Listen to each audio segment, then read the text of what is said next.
Well, hi everyone. We're supposed to be meeting together tonight for our greenhouse monthly special night where all the kids that have been involved in greenhouse and any of their friends could have come together to hang out and eat and have a bit of fun and learn about the Word of God. And I'm really, really disappointed that we haven't been able to do that tonight. It's made me really, really sad. Um, and it's interesting that this has happened because tonight we were actually going to be looking at a book called The Disappointment Dragon. The Disappointment Dragon.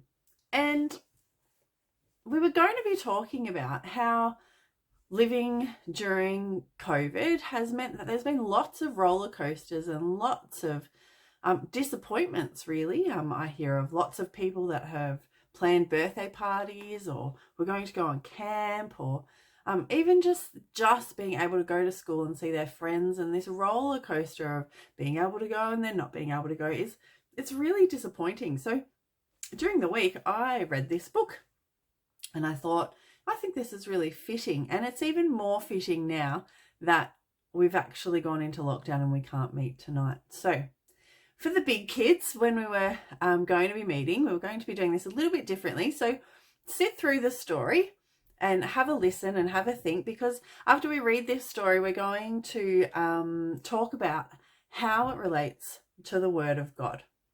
So I'm going to get straight into it. All right. So the Disappointment Dragon.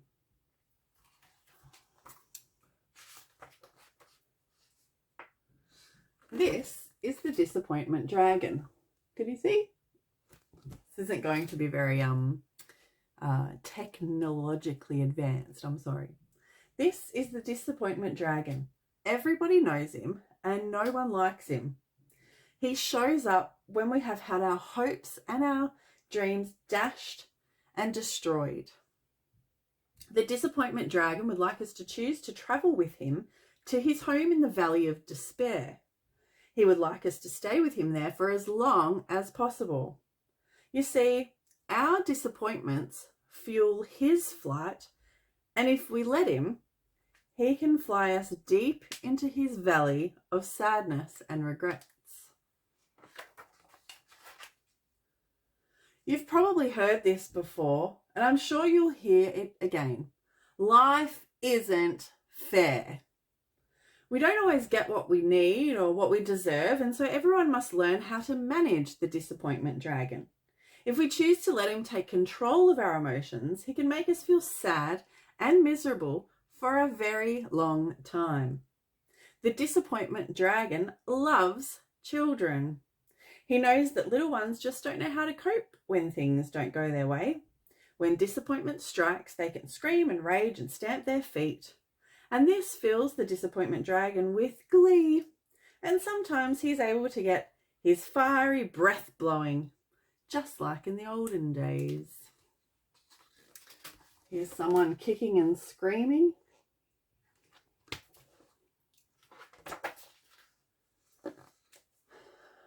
Grown-ups have ways to help little children banish the Disappointment Dragon.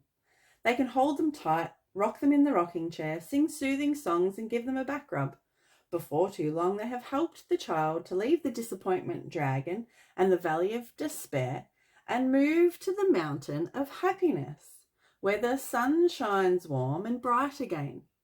Here they can find the Dragon of Hope. There he is. Or she, maybe. The Disappointment Dragon just cannot compete with the Dragon of Hope, and so he flies off to his valley to wait for his next chance to swoop.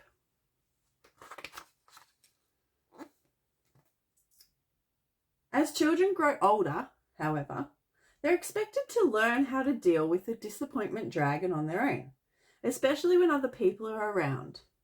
Having a temper tantrum is just not right. The Disappointment Dragon can make us act in an embarrassing way in front of strangers, teachers, school friends, and relatives. Now, the book goes on to give us different ways to cope with those strategies, and we're going to get to that in a second. But when I was reading this book this week, there's 3 different scenarios in the book that go on to show ways to help deal with the disappointment dragon and get him out of the way so that we can, so that the dragon of hope can be part of our world. As I was reading it, I thought, this book has actually got some really amazing parallels to the Bible, and it reminded me of Psalm 23. So I'm going to look up Psalm 23 in my Bible, and maybe you guys can do this with your parents after you've watched this video. So Psalm is in the Old Testament, and we're going to read Psalm 23, and it's quite a famous one.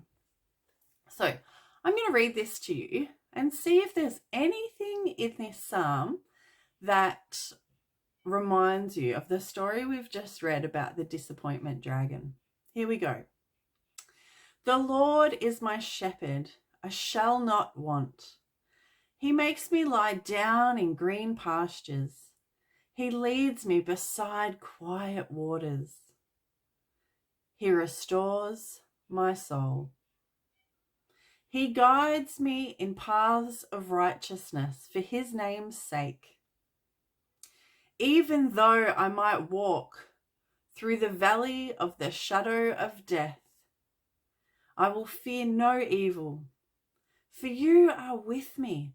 Your rod and your staff, they comfort me. You prepare a table before me in the presence of my enemies. You anoint my head with oil. My cup overflows.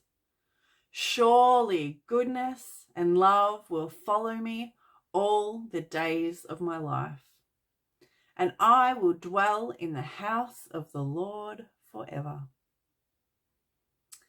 So when I was reading the disappointment dragon story, I thought, oh my goodness, the disappointment dragon, he's trying to suck us down into that deep valley, the valley with all the shadows, the valley that can be really hard to get out of. And I was reminded by the dragon of hope, who lives on the mountain where it's sunny and it's bright, and we saw the picture with rainbows of God being that dragon of hope, our hope, where Psalm 23 says that he makes us lie down in green pastures. Can you imagine just lying in the green grass and looking up at the sky and butterflies and hearing the bees buzzing? Wouldn't that just be beautiful? That reminds me of where the dragon of hope might live. He leads me beside still waters, the calming of the still waters. If you've ever been next to a still, just maybe slowly running creek, and it's calm, it's lovely. It's not like that valley where the shadows are in our brain, or the shadows are in it's all we can think about. It's not like that at all. And he restores our soul. He brings peace and he brings hope. He comforts us. He prepares a feast. How exciting is that? I love food. We were going to have food tonight, and he prepares a feast for us. Our cup overflows if we let God's Spirit into us, like the book's saying about casting away the dragon of the disappointment dragon and allowing the dragon of hope to be with us. Our cup will overflow. Goodness and love will follow us, and we will dwell in the house of the Lord forever. What an amazing psalm. So I wonder if you can think about that in your life, that sometimes when you're disappointed, and that could be today. I know in our house we've got lots of disappointment today from these new restrictions again. So I wonder if when you're thinking about the disappointment, or when that creeps in, can you think of amazing things that God shows you that give you hope, and you can see that there actually is really lovely things around you, your family, or you might go outside and just look at the clouds moving across the sky. Go and plant your veggies and watch, if you've been doing that during lockdown, you might watch them grow or pick them and taste them and see that what God has created and the things in your life that actually are really good.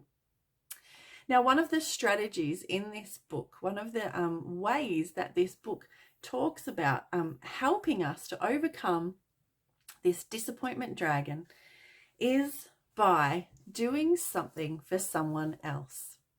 It's a really great way.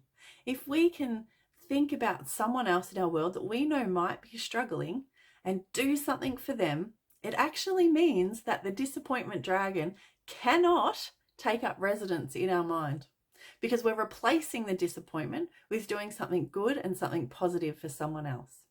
So if we were meeting together tonight, what we were going to be doing was our littlies, so our preps to grade 2, we were going to be making cards with nice envelopes and coloured paper and lots of stickers and things, so that we could make a letter. It might have been to your teacher, because they're probably going to have a hard time this week, or it might have been to a neighbour, just someone in your world that you can think of that might need a little bit of a pick-me-up. So if you've got things at home, even just a bit of paper that you can fold in half and an envelope and some stickers and do some nice handwriting, or get mum and dad to help, can you write a letter to someone that might really need a pick-me-up this week?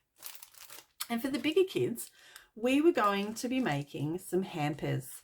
So what I'd love to see you guys doing in grade 3 to 6s with your families, you can do a letter as well, but getting a plastic container, or if you've got an old box or something at home, putting some tissue paper, or if you've got some shredded paper in there, and if you want to bake something, or you could, if while you're at the supermarket, which is part of our essential leaving home, getting some chocolates or getting something that you can pop in the box, getting some old material or some ribbon and wrapping that up, and making a conscious effort to somehow, in these restrictions, get that gift to a person that really needs a pick-me-up. And the disappointment dragon, the book says that you will be able to get rid of your disappointment in doing something wonderful for other people.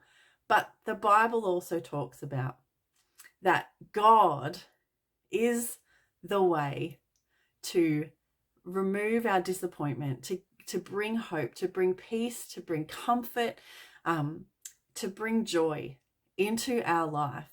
So pray with your family as you are preparing these letters and you're preparing your hampers. Pray with your family that God's joy and God's peace and God's comfort and his stillness in your soul will restore your soul and help drive away the disappointment dragon.